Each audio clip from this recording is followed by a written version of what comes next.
Today, we're going to talk about gum health.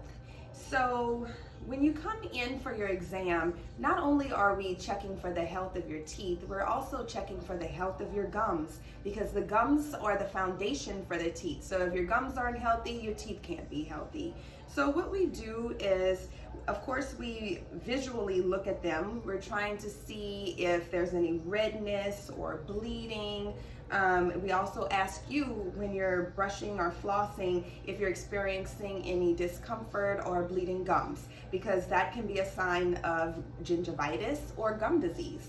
So once we do that, we also take your x-rays and we look for your bone levels, because we can't see gums on x-rays, but we can see the height of your bone. Usually if your bone levels have decreased, that's a sign of gum disease. Also, what we do is we take what's called a perio probe, and there's little lines on here. It's measurements in millimeters. In healthy gums, we're only able to put this probe between your tooth and your gums in the little pockets there, up to 3 millimeters.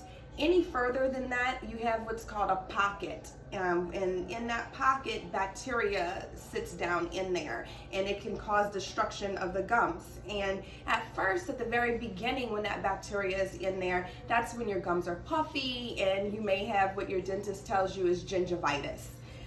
Gingivitis is reversible.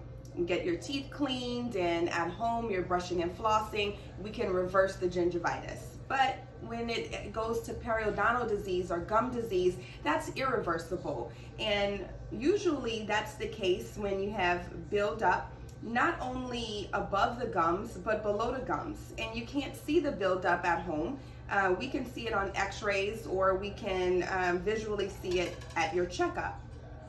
So it's very important, if your dentist tells you that you have gum disease, to get a deep cleaning, okay?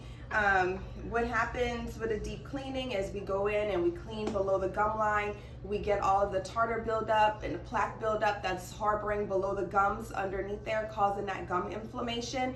We get it out of there, and so your gum can actually heal back to your tooth the way it's supposed to, instead of having that pocket there where bacteria can sit.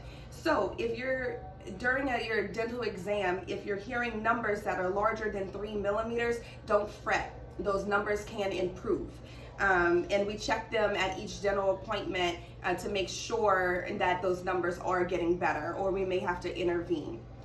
So, take home message for today is that you can't have healthy teeth without having healthy gums. So keep up with your brushing and flossing, and see the dentist for your checkups and get those measurements done.